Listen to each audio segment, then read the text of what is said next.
I'm a registered nurse. I've been a nurse for a very, very, very long time, predominantly working in respiratory. And I work with nipples. So I actually reconstruct realistic nipples via tattooing areolas on ladies, gentlemen, and everything in between. Where did that kind of happen? Where did it come from for this to be a thing that you started, I guess, changing people's lives, I guess you're giving back? So I've always been a very creative person, and with my background of being a nurse, I think the pandemic hit me really, really, really hard. Definitely some PTSD there from the sort of things that I saw. But being really honest, alcohol, it's not a lot of people know this, but I had a really bad time with alcohol because I was living alone. Right. And I didn't want to be around, obviously my family are in Yorkshire, I'm in Derbyshire. Yeah. But there probably was an option to live with other people, but the last thing I want to be doing when I'm smothered in COVID is taking it back to other people. So I lived alone, and I guess the only thing that would help me sleep at night was drinking.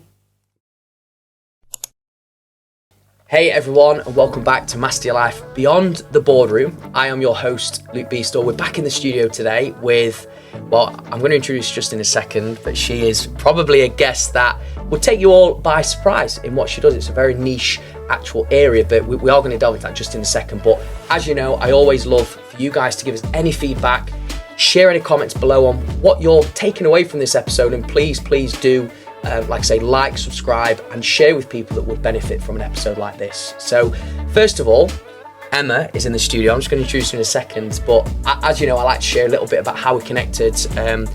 Alfie, if you're watching this, my friend, thank you so much for connecting us together. I know you've done some great work with Emma already and connected that way. Well, here we are. Emma's in the studio, and we just connected via social media, and I like her energy. I think what she's doing in terms of awareness for the world is something that definitely needs to be more out there, and that is the reason why I'm super excited to be having her on the show and actually in the studio today. So Emma, best known as the Nipple Nurse. Hello. Welcome. Thank you very much for having me. So it is a pleasure to have you, and obviously we've kind of been back and forth, and we've said how excited we are to be in the studio sharing this story. I think, for people that are watching this today and kind of coming in, obviously they've probably heard me just say the Nipple Nurse. Yeah. What is this all about? Could you give us a little bit of an insight to what it is that you do? Okay, we'll go on the latter word first. So I'm a registered nurse. I've been a nurse for a very, very, very long time, predominantly working in respiratory.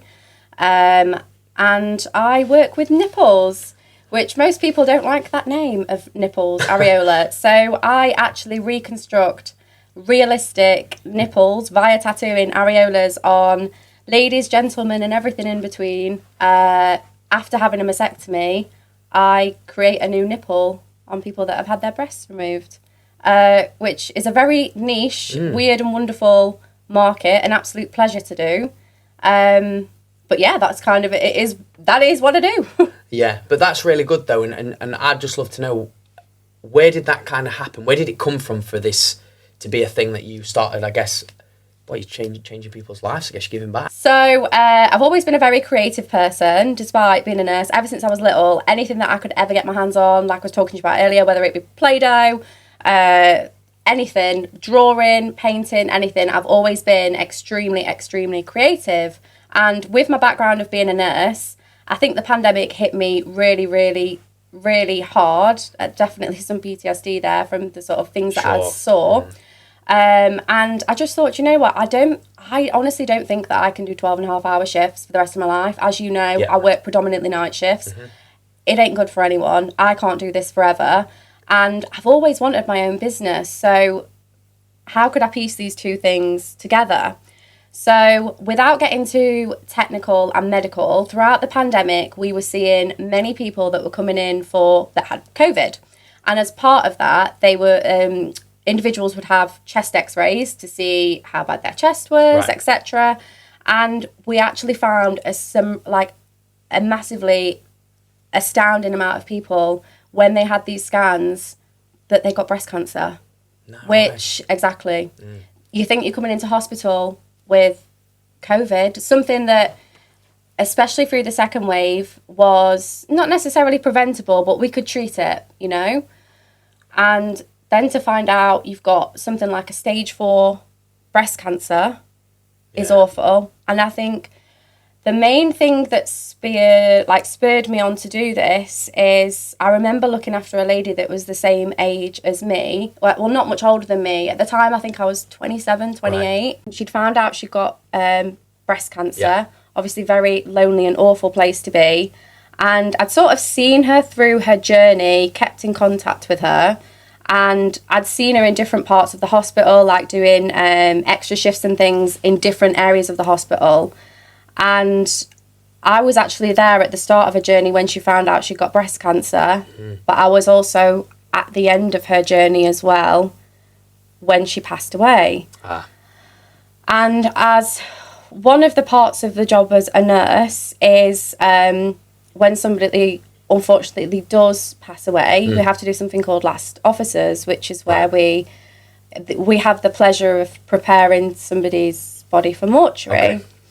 And I remember seeing this woman that was like how I would probably have described myself at the time, like quite confident, you know, really interested in the way that she looked and took pride in her appearance, to then having no breasts, no hair. Yeah. And I think it just sort of ignited something inside of me of how could I make somebody in that state feel good about themselves again. And I know that feeling good on the outside doesn't necessarily heal you on the inside, but it certainly does help. Yeah. So I started doing some research into it. I mean, I've always been the nurse that, you know, I'll use my break times to brush your hair and, do you know what I mean, make all the little old ladies look pretty. I've always been that nurse. Like, I've told you I wanted to be a hairdresser when I was like a little girl.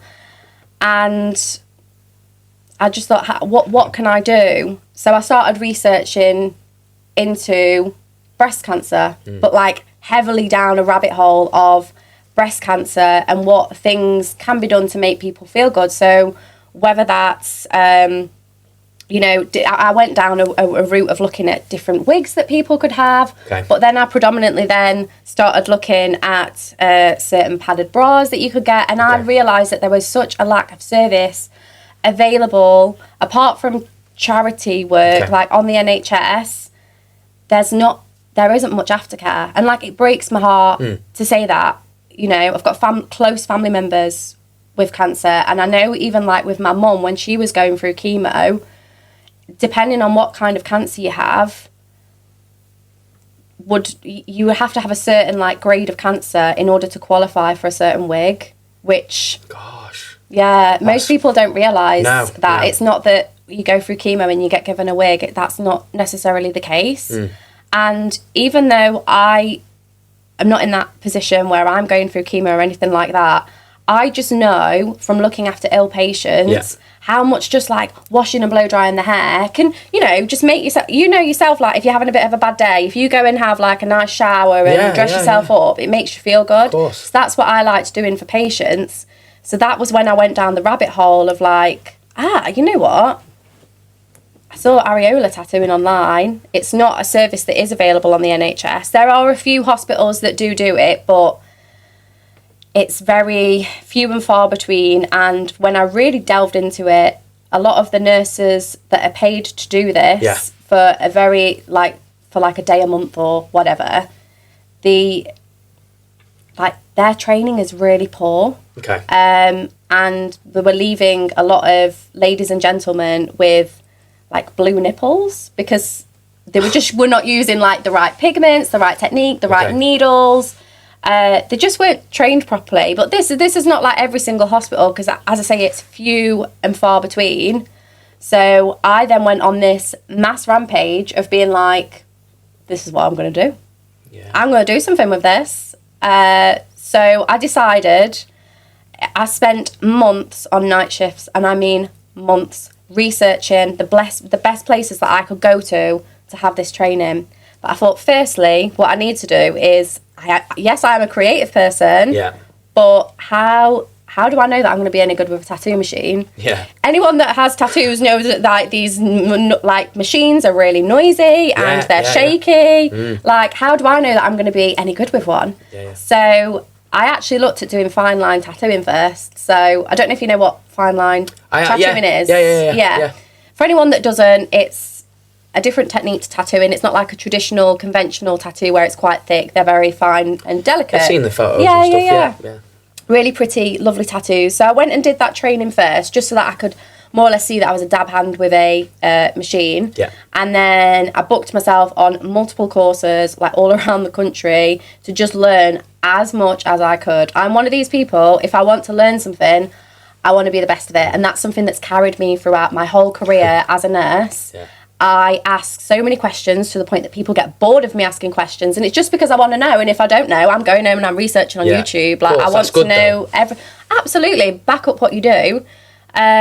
So yeah, I went on a rampage, did all of these literal rampage. Come on, get at me. Yeah. Did all of these different courses and decided that I wanted to start approaching hospitals to get into hospitals doing this.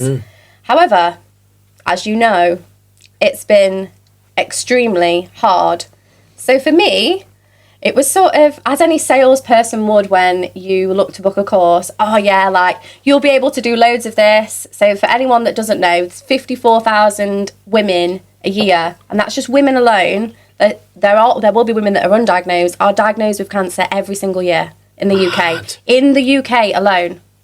Which is crazy, right? Yeah. And roughly 400 men. So this is from 2023 data. Okay. So we're still waiting for the data from last year. But that's just diagnosed. That's not... I'm sure that there are many people undiagnosed as well. So I'm thinking, wow, this is at least 54,000 women that I'm going to be able to... Because I've got big dreams. That I'm going to be able to potentially help if they want this service. Yeah. Great. Absolutely fantastic. I'm going to be able to leave my NHS job and crack on. But was I able to crack on? No, absolutely not. Wasn't as easy as that. No, it wasn't as easy as that. So I did all of the normal things, and I set up social media pages, like your Instagram, Facebook, etc. And the first post that I ever put on was taken down within 24 hours. All right. And all it essentially was before and after. A picture of what, boobs or? Yeah, oh, boobs. Okay, yeah, you're just showing the work. Just showing the work before and after. Yeah. This is a service that I offer for free. No. And, yeah. Did somebody report it then? Yeah. Oh, my gosh. Yeah. Even though there's the words in there like, this is post-mastectomy, it's surgical treatment. Yes. Did you say, I bet you said like a medical professional. All of it. Yeah, I'm a medical professional. And page got taken down and I thought, right, okay. Continue to do similar things to that, hiding the nipple, whatever. Page continued to get blocked. And I'm just like, oh, all I've done is invest in myself and want to try and help other people. And I keep getting blocked from that. Like, how is this even happening? And so I had to really try and think outside of the box. How can I do this? And I'm not going to lie to you. I then went and rented my own room so that I could do this once a week. I couldn't even get people through the door because nobody knew about the service. It's not like you could go and tell your friends, oh, come in and help my business out and have a cheeky nipple tattoo. I know. It's not like you can do that, is it? You know? Yeah. It's not as easy as that. Like, oh, come to me and I'll give you a blow dry. It's not like that. No, it doesn't come across that clear, does it? Absolutely not. So I ended up investing in a social media marketer. And she said to me, okay, I understand that this keeps, like, she really understood, this keeps happening to me, but tell me a bit about yourself, she said. And I said, well, I'm a bit woo-woo. I like my crystals, I like the stars, I like the moon, I like the universe. And she absolutely loved it. She was like, this is amazing. That's what you need to inject into your brand and what you are. So she brought up this whole new concept and we've gone at it a completely different way. Yeah. And now the page is thriving. Yes. And people are seeing my work. Right. I then started going to networking groups, which you know yourself, I hate the word networking. Yeah. I hate the word networking. Never thought it would be a place that I would even be involved in, but I went to a local networking group, not putting much thought into it. And everybody was like, you need to go on LinkedIn. Right. And again, that was another thing that I was scared of, because I thought Meta and Facebook have continually shut me down. Yeah. If I start posting this stuff on LinkedIn, I'm probably going to have the same response. Right. And I didn't. It didn't get blocked. Oh, wow. And I think there was something crazy, like 15,000 views on this before and after picture. Interesting. Yeah. Is it different guidelines? I don't know. I wouldn't expect it. I can't say that I've looked into the LinkedIn guidelines just because they haven't blocked me. No, Otherwise, I would have been like, trying to pursue somebody sorting that out for me. But yeah, never had a problem. It was Meta that kept flagging up, because I'm guessing it's like AI bots that sift through it. Well, yeah. If you use the word nipple or areola, they don't like that. Yeah, I can imagine. Yeah. So yeah, I went to a networking group and everybody there was like, oh, are you on LinkedIn? I'm like, no, I'm not on LinkedIn. I'm not a business professional. Do you know That's what I what you get mean? for going business networking. Yeah, right? I'm not on LinkedIn. So yeah, made the LinkedIn. Amazing. And that's how I've come around to meeting all of these new and amazing people now. Yeah, and this is good though. So that's full story. No, it's good though. I mean, the thing for me, what I've taken away from this though, Emma, so far is the fact that, you had an experience. We're going back here a bit. Like, you had an experience with somebody that pretty much you saw a little bit of yourself in her, and she was gone too soon. Okay, and you looked at it and you thought, do you know what? Even if they are at that point when they don't know whether, we all don't know whether it's our last day, whether, but you have found something that you can do to help them feel a certain way, to give them happiness, to give them joy, for them to be comfortable in their own skin. I mean, for me, when I first met you and, you said, and I saw the name Nipple Nurse, obviously I was like, and I can imagine everybody probably who's listening, watching this will be like, right, maybe I need to kind of like connect with you, find out what you do, because it's like pretty, it's out there, yeah. But like you say though, I think how you've not given up on what it is that you're so passionate about. Obviously, you're getting the world's against you, really, in a way. It feels that way, like they're shutting you down. Obviously, you've met somebody who's guided you. You've put in a different blend of your spirituality, and I know we were talking before on how most of your clients now have got that with them, and you've attracted that, which is brilliant. For me though, like I'd just love to know, because you really did piece that together. And we'll go on to like the people that you've spoken to and how you've got the message out there. But do you know when you felt like the world was against you?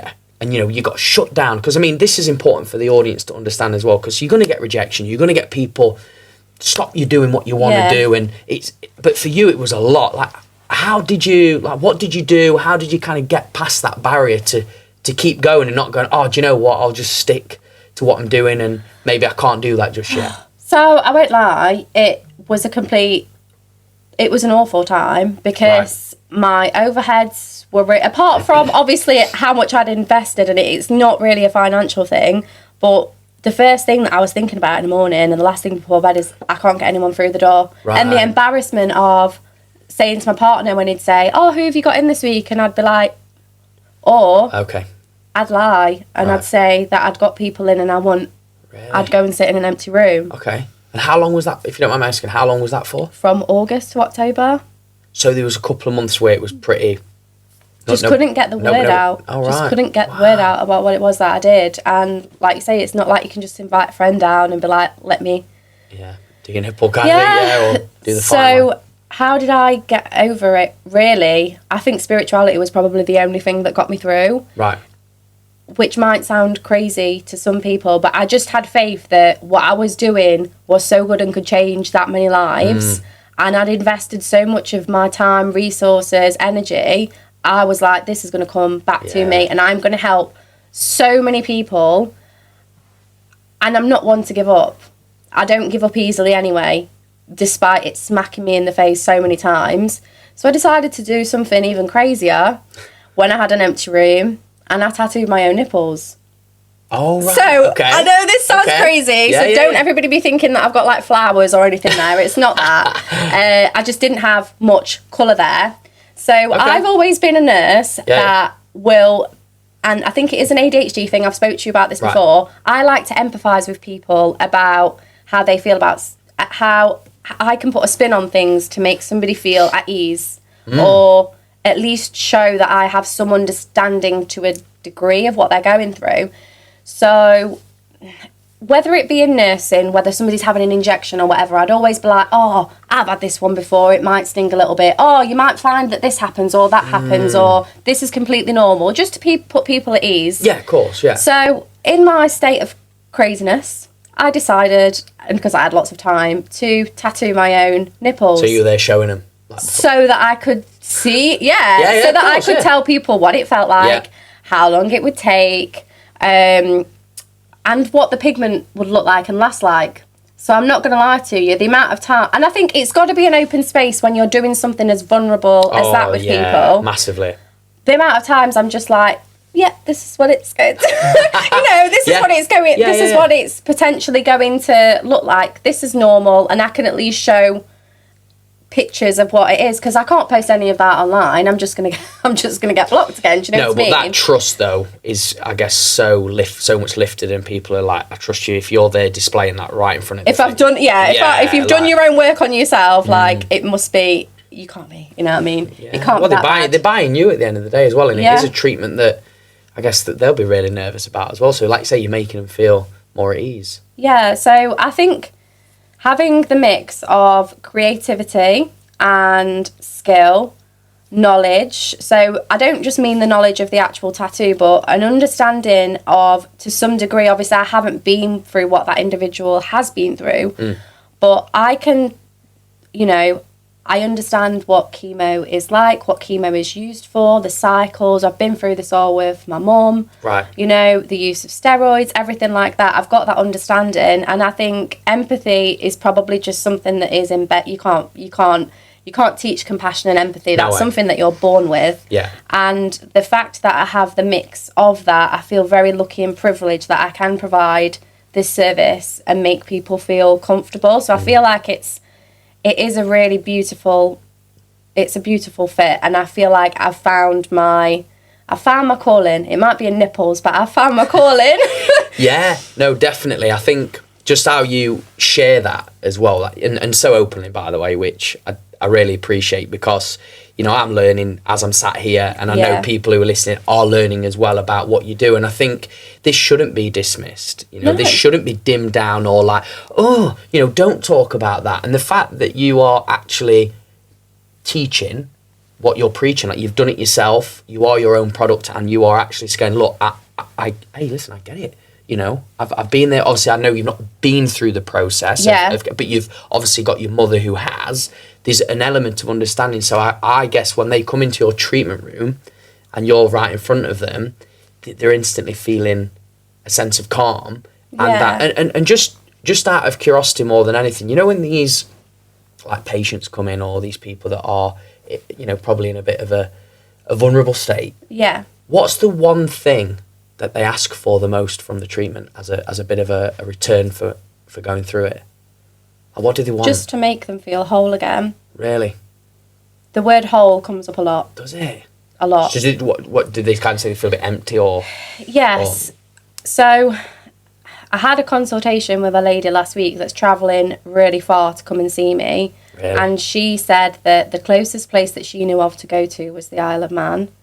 And she said that her husband kept saying to her, don't worry, you don't need to have... She couldn't afford to travel up there and have the treatment. And she said, my husband just kept saying to me, like, you're beautiful as you are, even though she's not got breasts, you're beautiful as you are, which I am positive that, like, she is a beautiful person. Yeah. But she said, I just want to feel like I've got some part of me back. I want to feel whole again. Wow. So to be able to give somebody that, but I mean, I know how, I've been for a blow dry this morning, Luke. I know how good I feel just having my hair done.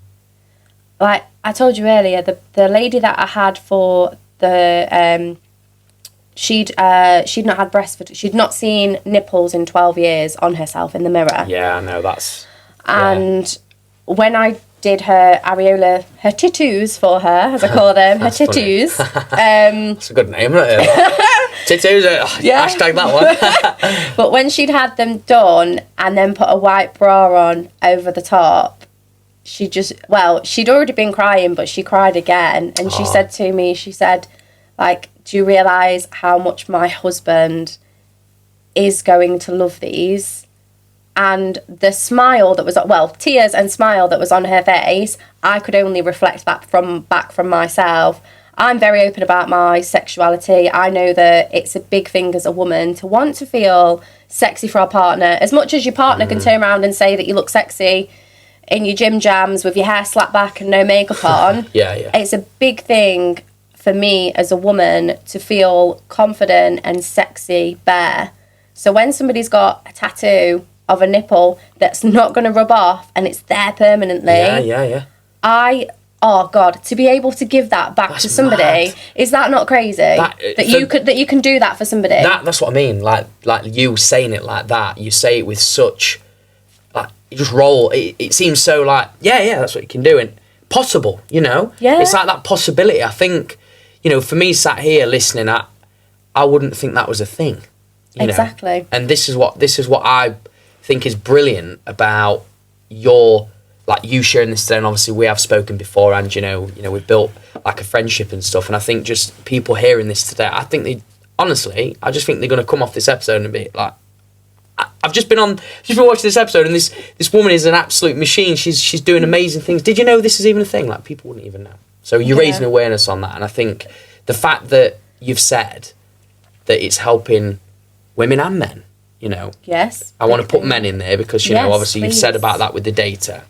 You're making them feel whole again. I think that, I can't imagine that. I mean, that's happiness right there. You know, that's joy. That's amazing. I mean, obviously we can't all feel it through, you know, when people's watching through a screen, but when they first look back at it in the mirror, or when you, I don't know, however you show them. Yeah, in the mirror, yeah. What's the first thing that they say, and like, what do you feel as someone who's just done that for them? Magic. Really? It's that, so I have a bit of an endorphin rush when I manage to do, if in anything that I do, even if it's like giving somebody a gift or doing something as a nurse, when I know that I've done a job, whether it's saved a life, given good end of life care, I go in with that endorphin rush. And when I first started working in healthcare from being 18 years old, which was a long time ago now, that endorphin rush was probably nearly every day. Right. And as healthcare has progressed and it's got harder and more political, that endorphin rush is few and far between. Okay. And so the fact that I can do things on my own terms, like I said to you before, I'm very much the nurse that will stay in contact with people. And because some of these patients that I've looked after in HDU might have spent 3 months with me. I might have nursed them for 3 months. We've built a relationship. Yeah. I've seen them on death's door to watching them walk out of the hospital. Like, how amazing is that? Yeah. To be able to... I've lost my trail of thought now. Yeah, but you see, I guess you'll be able to give them back with the tattooing that you were saying. Yeah, that's my trail of thought. No, it's all right. No, but you were just talking about, I think, and I was going to ask you anyway, so it might come back to you, is with the NHS, obviously you had that endorphin rush. So you're talking about the endorphin rush, obviously, every time that you went in there. What changed? What do you think's been the biggest change in the NHS? COVID. Do you think? Is that what's changed? It had changed before that, don't get me wrong. Okay. Like, whether it's patient ratios, whatever, or resources, lack of resource, should I say. But probably COVID. Right. I don't want to sort of say anything out of term, but I think COVID, the amount of horrific things that I saw, especially as like a leader in healthcare, being a ward sister on respiratory HDU, like the first COVID ward in Derby. Wow. Yeah. Seeing what I saw and having to lead people through that, my own staff through that, when it's unprecedented and I don't know what's going on. There was almost like an expectation that I would know things before them and then I could trickle it down. I knew nothing different to what they knew, but I was having to continually like raise the vibration every single day and make people be happy about coming to work. And particularly in, I think the first wave, although it was awful, the second wave was actually worse because we knew what was coming. The first time, we were running off adrenaline. We had the country's back in, everybody was clapping for us, which Like, don't get me wrong, it didn't pay your wages or it didn't give you a better wage or anything, but it made you feel a little bit better about going to work. Whereas the second time, we knew what was happening, we knew what was coming, so it was a little bit, it was a little bit worse. But I think that was probably what I worked so hard through COVID, trying to lead a team, and I think that was probably what about broke me. And I thought, I always said to myself, if I started to ever even slightly lose my passion for nursing or caring for people, that would be the day that I handed my notice in. And I wouldn't say that my passion had gone, but I was chasing that endorphin rush more frequently than what I was when I first started. Right. So, yeah, with doing what I do now with the nipple tattoos and the scar camouflage, etc., I feel like I am healing a part of me as well as healing somebody else, if that makes sense. Because I feel like I'm filling my own cup by doing that. I've said to you before, like when I do the tattooing, anything, sometimes I forget to even say to people that they owe me money for a treatment, because I'm like, God, this is amazing what I'm doing. Like, I forget, I love doing what I'm doing that much that I forget that it's something that I'm like, I need to be paid for. But that's obviously, you know, you can tell the passion comes across. I mean, I'm sure people will be willing to pay. Obviously, I'll be like, oh my God, tell me what I owe you, whatever, that kind of thing. Yeah. But you know, with the tattooing, then was that just trying to backtrack a little bit, and was that before COVID that came to light, or was it after COVID? Yeah, Before COVID, you started getting that like sort of passion for I've always been a big drawer. So, drawings. Drawing, doodling. If ever I'm even just sat on the phone to somebody, I'm generally sat doodling. It's just something that I've always done, and I don't really know what. Like, I used to paint and all sorts as a kid. Like my granny used to have a craft shop. I was always dead crafty. But I think as you get older, you sort of sometimes derive away from your hobbies, and you don't. Other things happen. Life happens, doesn't it? So the fact that I get to do that now, I still get to be a nurse, because that was one thing that I was really scared of. Was, oh my God, I've done this, I've got all of these skills as like a HDU nurse, I can do all of these amazing things, and I'm going to give that up. I'm going to give up all that years of training and whatever. So it was and is a really big thing and scary thing to think that I'm not going to do that again. But I'm not unrealistic to think that I can't carry on doing that forever. I mean, I'm tired now. I'm 31. I probably don't sound it, but you know, I'm nearly 32. It's a lot. Yeah, it is. And I actually just thinking of you saying that as well. I mean, obviously, the pandemic, going through all that, the pressure, everything that's going on, that nobody could ever, I guess, understand your position unless they've been in the NHS. But leading that team from the front, trying to keep everyone, you know, upbeat and stuff must have been so hard. So, do you know, for you at that moment in your life, you know, what was life like for you outside of work? What did you do to keep yourself going? That's the thing, honestly. The only like thing that I can say kept me going was probably music. Really? Walking to and from work, music. I used to tell myself, right, you can walk to work with your upbeat music on to get myself ready for the day, because I'd normally play a bit of upbeat music and handover before we went out on the ward. And then at the end of the day, I'd listen to my calming music and walk home. But being really honest, alcohol, it's not a lot of people know this, but I had a really bad time with alcohol because I was living alone. And I didn't want to be around, obviously my family are in Yorkshire, I'm in Derbyshire. Yeah. But, there probably was an option to live with other people, but the last thing I want to be doing when I'm smothered in COVID is taking it back to other people. So I lived alone, and I guess the only thing that would help me sleep at night was drinking. And I had a really bad relationship with alcohol, and did that last for a while, or was it just COVID? I'd probably say like a good 14-15 months. Which is why I don't really drink much at all now. And I guess why I've had this spiritual awakening where I'm in a bit of a clean state of mind now.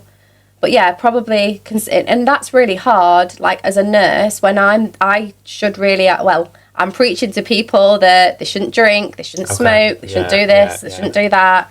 But I'm probably doing the exact opposite in order to just try and pacify myself to sleep at night. And I just remember thinking, there's got to be more to life than this. There's got to be more to life than this. And there has been more to life. Yeah, which I definitely do want to get onto. But thank you for sharing that as well, because I think, obviously, we know alcohol and certain things, drugs can be coping mechanisms. Obviously, you had an immense amount of stress. Obviously, you was isolated as well.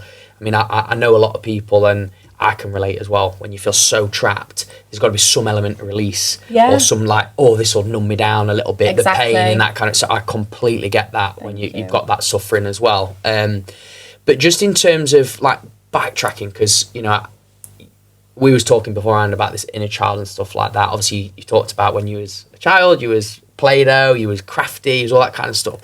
What was your childhood like as a kid? What was you kind of into? Like what? I had like the best childhood ever. Honestly, I can honestly say I had the most beautiful childhood. Best mum and dad, best grandma and granddad. It's gonna get me upset now. I'm sorry. It's all right. Really, really, really beautiful childhood. Lots of walking. Again, lots of crafts. Anything to do with flowers, I absolutely loved. Anything to do with dance, I absolutely loved. I danced a lot as well. I was always performing for mum and dad. I was always like a different pop star every weekend, And weirdly, like, even since I was a little girl, I never actually really knew that I wanted to be a nurse. I wanted to be a hairdresser. Yeah, you said that early, didn't you? I wanted to be a doing blow dries. You feel good, I wanted to do something that made people feel good. Yeah. But you do now. I do now, so that's absolutely fine. And to be fair, like I say, I blow dry people's hair on the ward as a nurse, so it's a bit of a win-win. I just didn't get paid for it. It was all in my hourly salary, but I had a beautiful childhood, really amazing relationship with my grandparents, would stay at their house every weekend. But mum and dad were always amazing and very supportive. And don't get me wrong, if I would have said to my mum and dad, no, I definitely want to be a hairdresser and this is what I want to do, they'd have been like, yeah, that's absolutely fine. But they always strived for me to do better. And I remember having like how they have like open evenings at school when you go like for careers development. And somebody from the NHS coming in to sort of show off, I think it was Sheffield Hallam University, I want to say, like the different careers and stuff that you can have in the NHS. And that was sort of like, I thought, do you know what, I want to be a midwife. Right. And then a lot of people said to me, oh no, do nursing first and then go down the midwifery route. And I just took it nursing. But I can't honestly say that I had a bad childhood, to be honest. I had a really beautiful childhood. But when I say inner child healing, I think because there's quite a large gap between me and I've got three younger siblings. There's quite a large gap between me and them. Okay. Mum would ask quite a lot, oh, can you keep an eye on your brother? Can you keep an eye on your sister?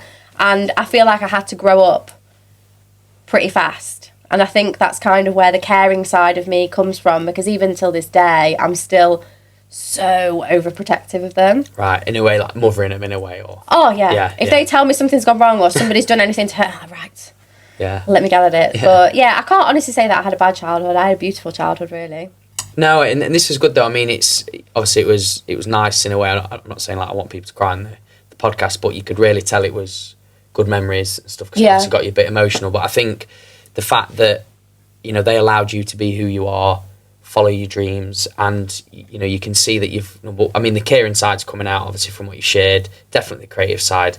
I mean, I don't think they've ever told you that you can't do this, you can't do that. Like, they've always been very supportive, and I think that's really, really important in that. And I think I love doing this, going back through time, because I find the dots connect anyway. Yeah, and obviously we all have our highs and lows, right? I mean, I don't think anybody in life can truly say that everything's been perfect. But this is why I think you sharing it so openly, and how you've managed to build what you've built today, which is so incredible, I think just goes to show that really anything is kind of impossible. That anything is possible, should I say. I think anything is possible. I genuinely think that I don't now. think people believe that, though. I think it's the fear bit in your brain.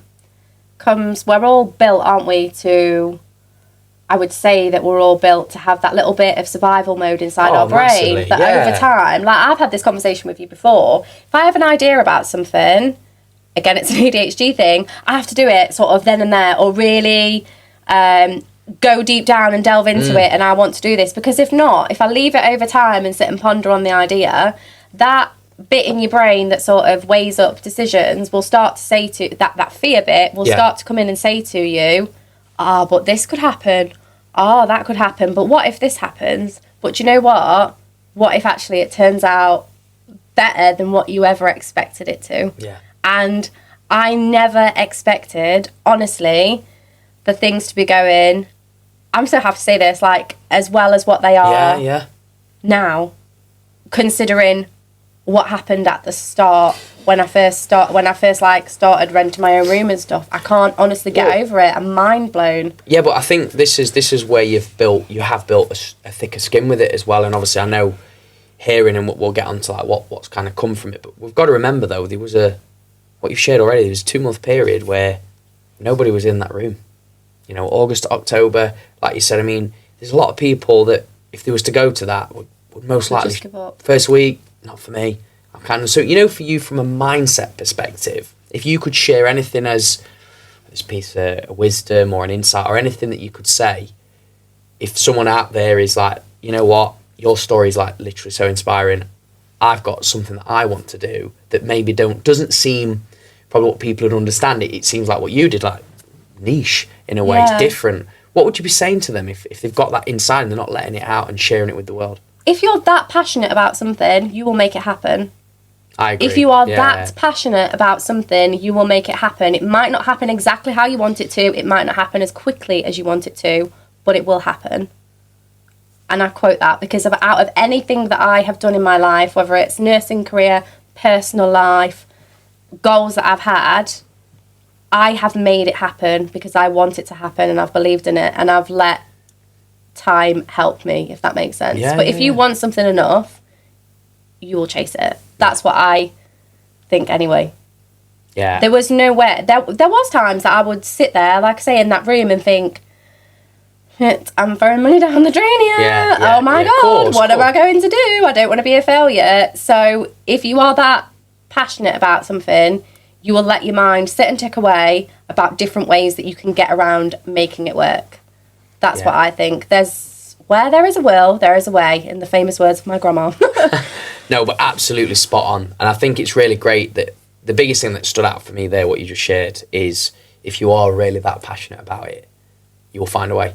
No matter what. It will just, you'll do it. Like you say, but it might not come as quick as you want. Because I think, again, everybody, I guess, expects that. Well, if I'm going to say it once or I voice it out to the world, it's kind of got to happen. No. You know? No, it's like planting a seed. You wouldn't plant the seed and continually go and dig it up to see if it's growing. Yeah. You can continue to water it, wouldn't you? Yeah. Until it blossomed and bloomed. Yeah. But I think just hearing that is refreshing though, because I feel, obviously you're in a position where, you're kind of still employed, you're building this business. So for you now then, looking at it from a whole, what has been, like, let's just like take a bit of a step out a little bit. What's been the hardest thing for you with having a job that you're doing all these night shifts, 12-hour shifts, whatever, and then building this business on the side? Just that I'm spreading myself so unbelievably thin. Unbelievably thin. Right. So I've managed to reduce my hours already, which you know about, but I have handed my notice in. So I think when this airs... Drum roll, please. But I think when this airs, I will be fully self-employed. I'm just taking I've handed my notice in. I really hope so, yeah. Taking the jump, like... And I know for a fact that I'll float because I always do. Or I'll find a life jacket. I'll find a life jacket from somewhere. But yeah, I'm going to make it happen. I'm absolutely going to make it happen. But I think because I've spread myself so thin, I live half of my week as an owl, and then the rest of the week not. That transition period, finishing on a Wednesday morning, right, and then tattooing on a Friday, all day for 12 hours, and then having time to see family, get back to people, get back to clients, get tattoos drawn, market myself. Yeah. The hardest thing is just that I am spreading myself so thin. But I think because, again, where there's a will, there's a way, I am allowing that to be, and I'll let myself go through that little bit of tiredness because I know that it's going to pay off, and it will pay off because I get to help all these amazing people at the end of the day. And if it takes me doing this for another year and going through that, I don't mind, because I know how many people I'm going to make feel amazing, and that'll be endorphin rush times 1,000. So that's fine. And that's actually really great. The fact that you've been honest about you spreading yourself thin, that's the hardest part. I guess it's, again, you wear multiple hats. Like you say, you've got to do this, you've got to do that. You're running literally a business while still being there, present, full of energy for your role. So, business aside, what helps you fill your cup up? What helps give you energy? What helps rejuvenate all of this thin ice, this like cracks that start to appear? Because obviously you're going to be exhausted with all the things you do. Yeah. So without sounding too woo-woo, I absolutely love anything to do with inner healing. Yeah. So whether that's a sound bath or meditation, journaling, drawing, reflection. I'm really lucky that I've got a partner that I can actually openly talk to. I'm very lucky that I have friends that I can openly talk to as well. Very, very, very close-knit family as well that I can share my opinions and I'll get honest opinions back from. But yeah, to fill my cup, meditation, journaling, women's circles, crystals, tarot cards, you name it. On the woo-woo scale, I am flashing like full on 10. But it's worked. No, it's worked. No. As much as people might think that I am absolutely nuts because I carry crystals around in my bra. If that little crystal, I do. I'm not getting them out. No, I know. I trust you. Yeah. But do you know what? If wearing a crystal or having a crystal with me gives me that, because they've got all different properties. Yeah. If I've got it with me in my pocket, my bra, whatever, and if that to me gives me some feeling of support for, I don't know, it might think that, I've got this, it's going to give me some protection, and I've got that in my pocket, I am hurting absolutely no one. And they're pretty as well. I'm hurting no one, so it's fine. No, well, I don't think it has anything to do with anyone, really. It's what you want, and I think... No. When you're saying you're crazy, I mean, everyone's crazy in their own ways as well. Anyway. I think there's worse things to be addicted to. Yeah, yeah. Well, I mean, you spoke about alcohol, didn't you? Oh, yeah, I'll pick the crystals any day. They're much cheaper. Yeah, definitely. I mean, and for you then now with, obviously, the inner healing stuff, like you said, you're a 10 out of 10, flashy with that. What have you learnt most about yourself by going down that journey? Is that I am resilient. Okay. Anytime now... that, like, if something's not going exactly the way that I want it to, I sit and reflect on it. Okay. And I think of the times that I shared with you earlier about when I recorded what my partner said to me. When I was at my lowest time, October 2023, I didn't even want to be on this earth anymore. I didn't want to be here. And... I recorded him unknowingly with his words of wisdom, and he said to me, and I remember saying to him, what if it doesn't get any better than this? And he said, but what if it ends up better than you ever expected it Great response. And that just like literally flowed off the tongue for him. I was like, bloody hell, where have you got that from? But he, like, God bless him, he really does care about me.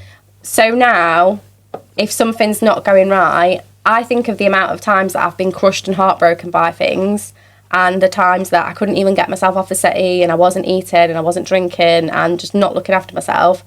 I managed to get through that, which was below rock bottom. I can get through absolutely anything. Absolutely anything. That's amazing. And, so in terms of like the time now you've been on this inner, healing journey. Yeah. How long have you been doing this for? Would you say 2 years now? 2 years. Like heavily. Yeah, heavily. Was it 20, when was it? 2023 is when I didn't want to be around. Okay. But I'd already started sort of looking at crystals and what have you. But I would say my true sort of spiritual awakening, where I actually started surrounding myself with like-minded people and not hiding it from others. Right. Because I was a bit like, people are going to think I'm absolutely nuts. Yeah, but now it's got to the point where I just feel authentically myself, and if people judge me, I'm just like, that's your problem, not mine. Yeah. No, and I think, I mean, just, I know kind of going a bit of a backtrack. I mean, obviously that's great that I am me, I'm authentically me, and that's it. You know, when you said about you being at your lowest point in 2023, I mean, obviously your partner, Tom, what he shared, I do love that. I think that's brilliant. And it being on a voice note and he didn't even know, I think that's even better. But where do you feel that come from? Like, as a point for you to really, because obviously we've spoken about the tattooing and you'd found this passion, but do you know what, from the outside, maybe everyone would have saw it as like, oh my God, you know, you've got this passion, you're helping people, obviously, you know, you work at NHS, you're kind of saving people's life, maybe giving them a new lease of life, but then for you still in that period of time, you got down into a low place where you didn't want to be anymore. So I'd love to understand what do you feel, looking back upon reflection, made you feel that way? What, that I didn't want to be here? Yeah, what made you feel that point where you just, you didn't? I think because I did start reflecting on things that had happened through COVID. Okay.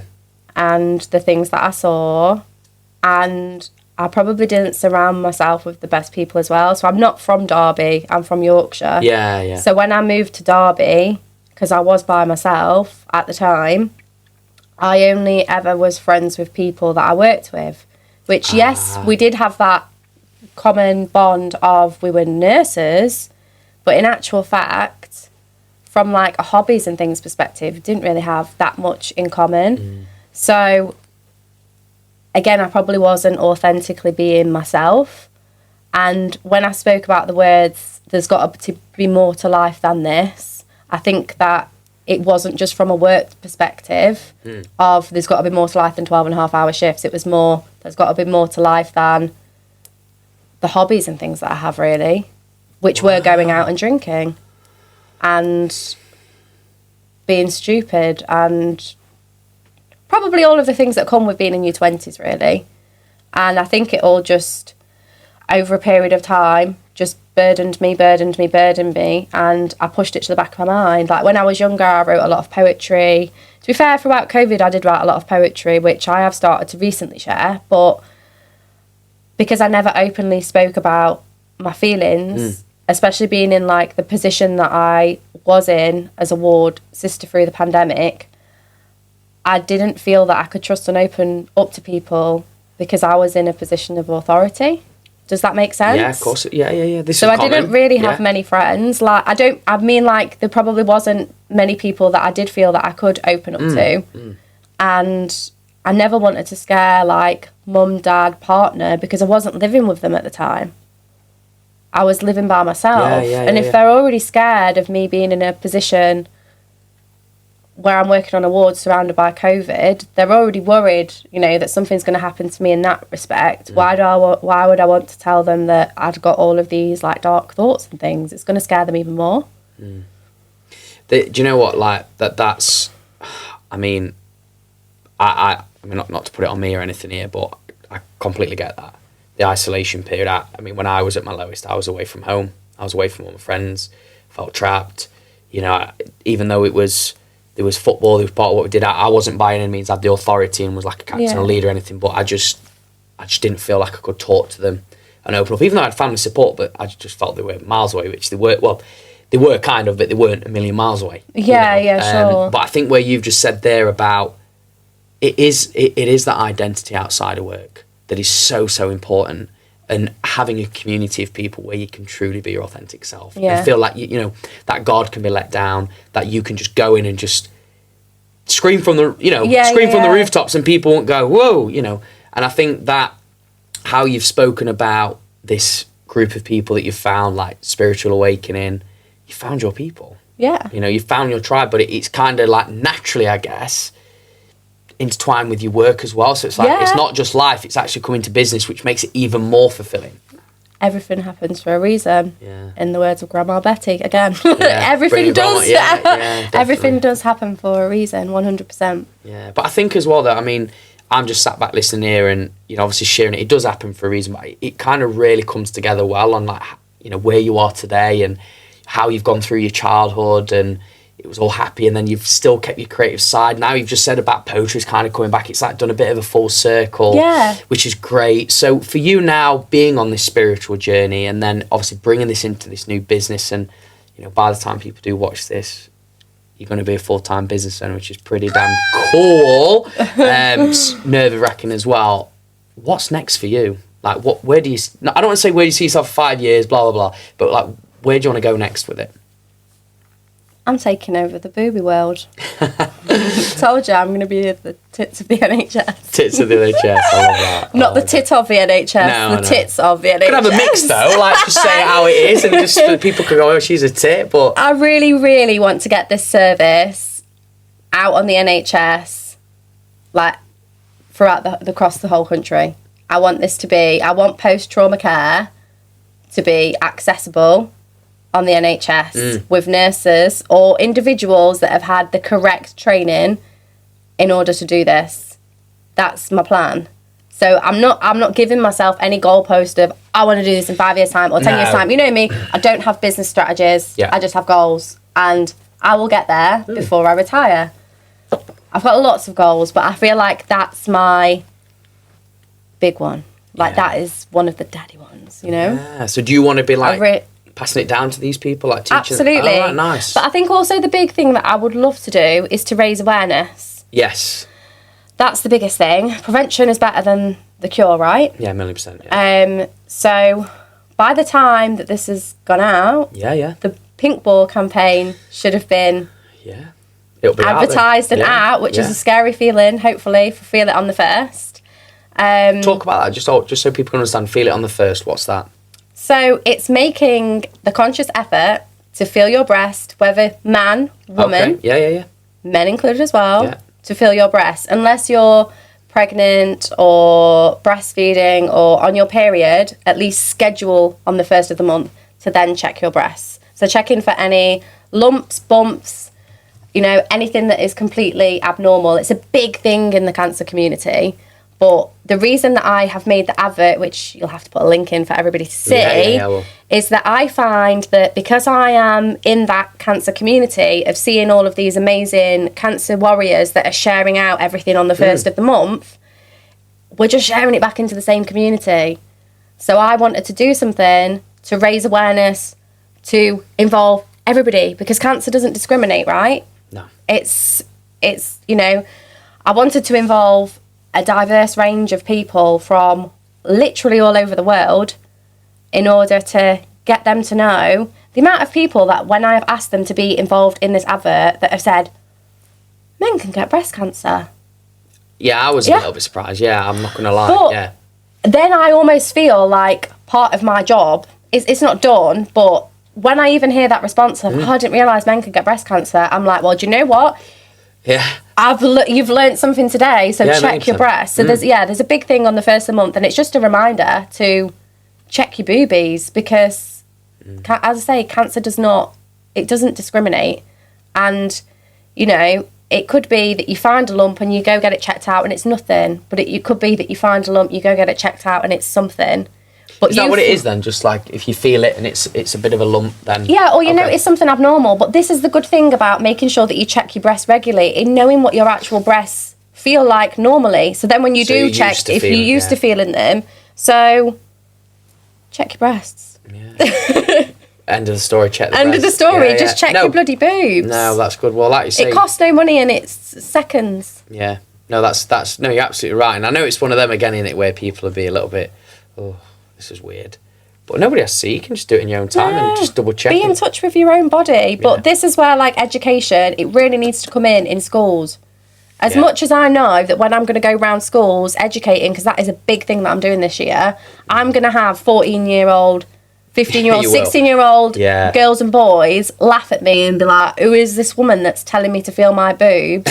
But do you know what? Even if that saves one life, it doesn't matter. I will have as many people laugh at me as they want. I don't really care. No. But you know you're going to get that. I mean, I can remember when it was school and you had like even a little bit of sex education. Sex education. Yeah. But I was like that, though. Well, you're going to be getting a bit giddy, aren't you? It's a bit nervous. You'd look at other girls and, see what their responses are and stuff like that. Yeah, but we should be feeling our own. But I know I'm that, especially from the spiritual side of things, I am so in tune with my own body now. Like I was saying to you, I knew that I was getting ill at the back end of last week. So I was like, right, Saturday, Sunday, I am doing absolutely nothing because I know that my body needs to rest. When you're that in tune with your own body, you know that something is wrong. So I urge anyone to go and speak to your GP. If something is wrong, go and speak to your GP. Right. Please. A lot easier said than done, but I know what you mean. And I think raising the awareness, and like what you said, I think it's not a hard thing to do. You know, it doesn't require loads of different. It's just literally feeling it and then seeing if there's any abnormalities. Anything different. So that's really good. So obviously raising awareness, going into full time, tattooing people's nipples, doing fine line tattoo, poetry. Obviously you've got a long list of things that you're doing personally though. For you on a personal level, what's next for you there? She did say you got loads of personal goals, so I was just curious. Oh, for my personal, I want to travel the world. Yeah. That's one of my personal goals, is I want to travel the world. I think we managed to do, I can't even tell you how many countries that we did last year when we went interrailing plus whatever. We've got a little, one of those scratch-off maps. Oh, and God, that's another thing when you scratch one off, it's like, I literally want to scratch off the whole of this world map. Yeah. I want to see the world. I want to embrace culture. I want to try as much food as possible with the person that I love. That's what I want to do. Oh, epic. What's been the best place you've been so far? Croatia. Really? I feel at home in Croatia. It's very much Italian influence. So really pretty. The best place that I've been to is, I think, I want to say Zadar, which is a beautiful little city.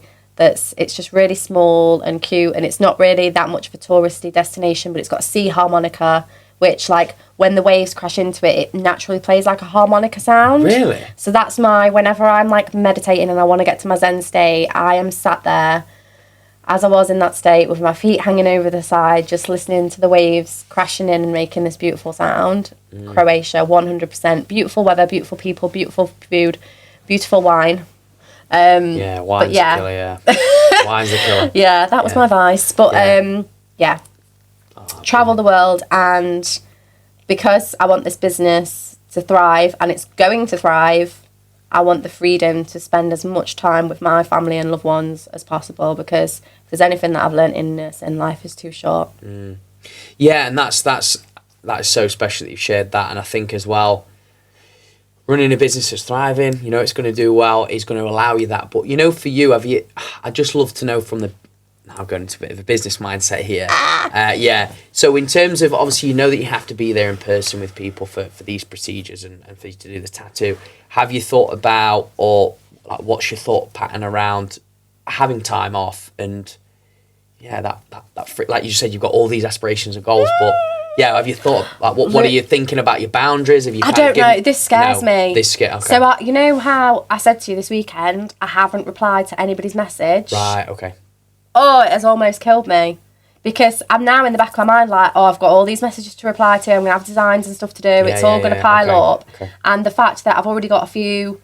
Like, I'm going to Malta in a few weeks. I'm going to Lithuania next month, and then Poland. I'm already thinking, oh God, I'm going to have a backlog. So I don't know. But you want to enjoy the traveller, right? Exactly. You're out being in business so that's mode. something that probably over the next few weeks I really need to sit and look at, because I don't have a business mindset. I'm a nurse. I don't have a business mindset. You do have a business mindset. I kind of do, but I don't. Like, I've not trained that part of my brain yet, because at the moment I'm just sort of juggling full-time night work with a business as well. Yeah. Chucking a bit of personal life and family life.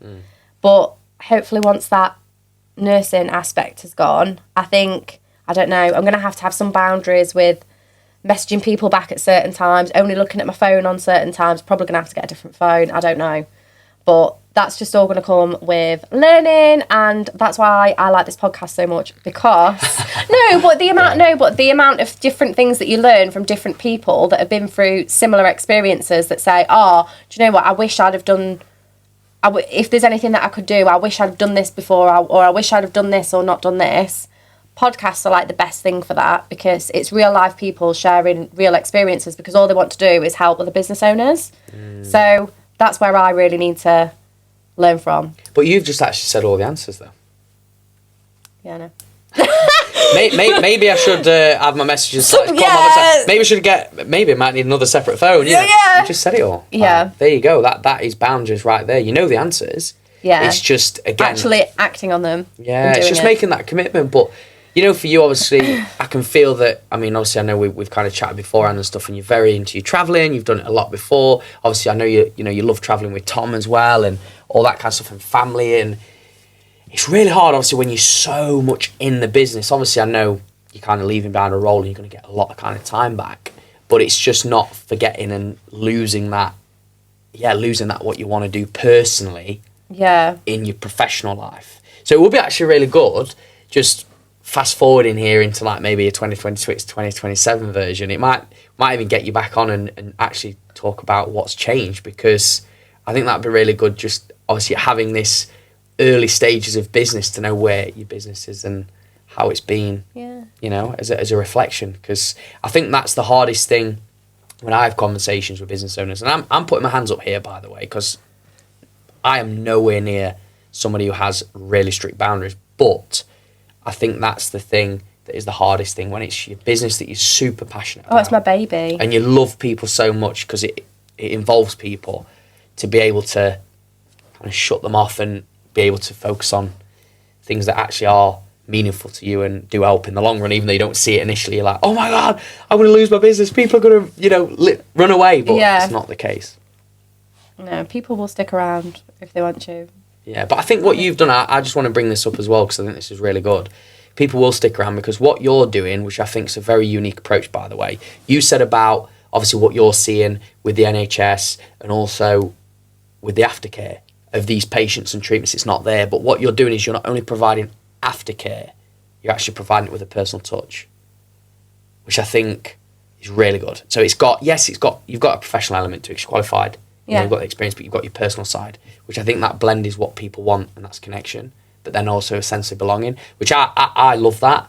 That's something I take pride in myself, especially like with what we're doing here. But I think I just wanted to bring that up because I think that is what's going to 1,000,000% stand out for you. Thank you. I think that's what I've never really thought of it from that perspective, but what my marketing lady said to me is that's why I needed to be who I am online, whether it be woo-woo with the crystals, is people buy from people, right? 1,000,000%. And I love the fact that is the feedback that I get from people, is when you come to me, it's not like stepping into, I don't know, you've got tattoos, haven't you? Like, it's not going like into a normal tattoo studio where it's a bit dark and dingy and it smells like Dettol and, it's not like that. I've got a bright, open, airy room. I've got candles lit. I've got incense going. There's crystals that fill the room. And the first thing that you're offered as soon as you walk through the door is, do you want a cuppa? Come on, do you know what I mean? You want a cuppa? I'm from Yorkshire. Get a Yorkshire tea on go. I'm from Yorkshire. That's the one thing that I feel like unites the UK. Brilliant. Is a proper cuppa. And I'm from Yorkshire, so I can make a proper It's got brew. to be banging, That's the one thing that we do. Like, if something's, you know what I mean? Like, if somebody's feeling low, I'll put the kettle on. Yeah. That's what you will always. That's what you will always get from me. You will always get time. None of my appointments are ever rushed. It shouldn't be that way. And I think because, again, this is my own business now, there's nobody like in the NHS to be like, oh, you shouldn't really be doing that, or we've got to stick to these. No, because it's my time and it's how I want to run things. And that's how it should be. And that's, you're absolutely right. So that then, how now, this is really good to touch on. I love the brew, the cuppa, being able to do that. So now that you've come out of that side then, maybe you have felt trapped before, and now you've come out the side where you've got a bit of life on your terms and a bit more freedom, I guess. Yeah. How does that make you feel that you know that you can live that life? Oh, it's the thing that, again, it's another thing that keeps me going. Right. So even though some weeks, like when I work out my overheads, I've probably not even broken even. As a businesswoman, take that out of there. But from a me perspective, I'm like, I don't really care. Yeah, I've done good today. Pat yourself on the back. I'm not really bothered. I've made a difference today. I've made somebody smile. I've made somebody feel whole and complete. I'm not really bothered. Taking the businesswoman out, you know what I mean? Taking the business outside of things. Yeah. Is there's nobody to tell me, oh, you shouldn't be, you know what I mean? You shouldn't be doing something like that for people. But you shouldn't be spending that much time. I can do that on my own terms, and it's not frowned upon. It's in the NHS, we should be very professional and You shouldn't stay in contact with patients. I can't help if I happen to magically bump into a patient in Tesco. I can't help that. If they've invited me around for a if they've invited me around for a brew. If they've invited me around for a brew, I can't help that, you know? No.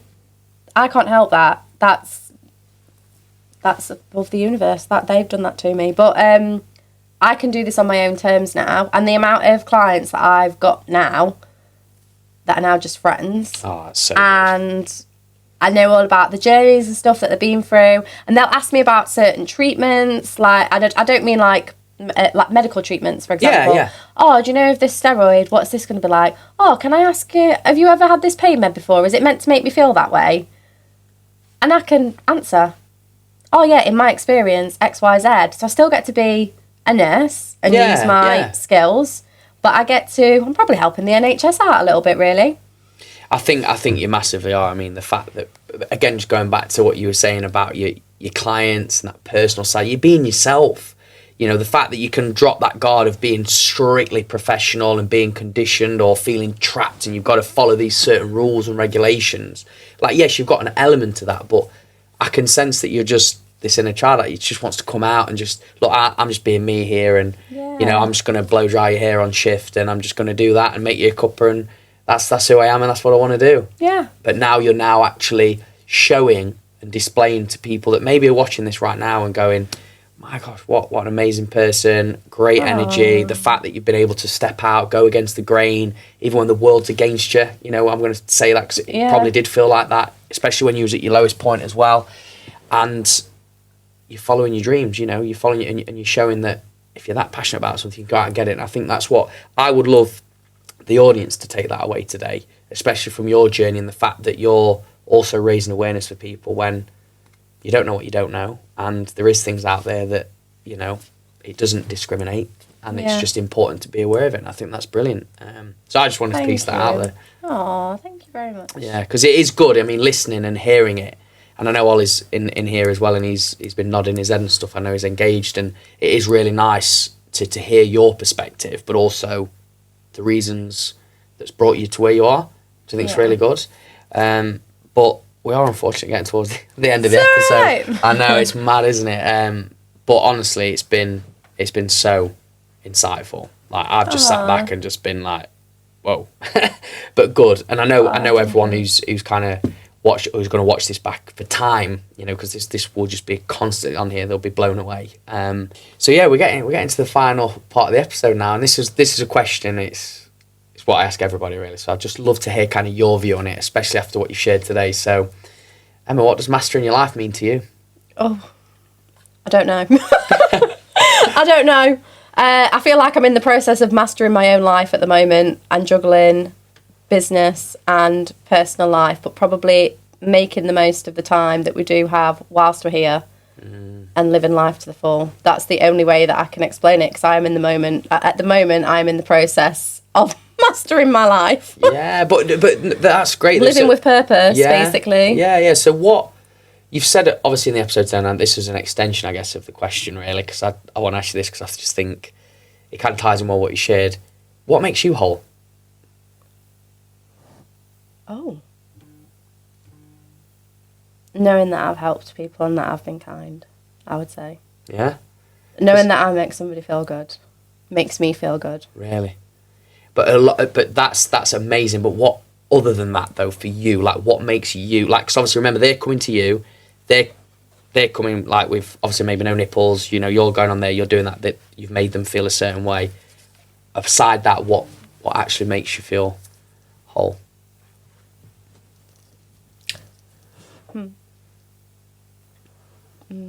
I would say probably being loved for authentically being myself and loving myself authentically as well, because it's taken probably a good 31 years to get to that stage, and I can actually say that I'm confident in who I am and I love the person that I'm becoming, and I get excited to think about where I'll be in future. Oh, that's really nice. That by the way was just like the best. I mean, from a personal though and professional level, because it's just nice to flip it on its head a little bit, because obviously, you know, you're doing it, you're giving to them, and I know you're such a giving person, but at the same time, it's what makes you inside as well for your whole. So that was really nice. So look, if people are watching this today and they're like, Emma, you know what, you're such an amazing person. I want to find you online. I want to connect with you. I just want to chat to you because you are so like warm and welcoming. I feel that from you. So where can people find you? You can find me on Instagram. I am at The Sixth House, which is the name of my business with an X on the end. Nice. And then I am, if you want to follow my personal journeys, which is mostly me cooking, working night shifts, which it won't be by the time this goes out. Yes. Traveling the world, meditating, being at one with nature. I am at The Nipple Nurse with an X on the end. And if you want to find me on LinkedIn, I think I'm just Emma Roberts at The Sixth House. Yeah. No, brilliant. Well, look, we'll put all that in the show notes, all the handles and everything. So people will be able to find you. But look, final thing from me, thank you so much for coming on today. No. It's been an absolute pleasure. And obviously, I'm not going to say I wish you all the best because it's going to happen. But good luck with everything. Oh, no, thank you very much for having me. And thank you as well. Brilliant. There we go. Well done. High five, we did it. Amazing. We'll have a. He's never going to voice note me again now. He's like, right, that's it, friendship over. She said this. She was like, "Is that it then? Is after the podcast? Are you going to be like, never going to voice note me again?" I'm like, so thank you so much, guys, for tuning in to our episode. If you've got any feedback or any questions for us in regards to our in-person podcast episodes, just either drop a comment below, send us a message, and we would love to hear any sort of feedback, and we'll respond within 24 hours and make sure that the next episode is invaluable to your ears. Take care.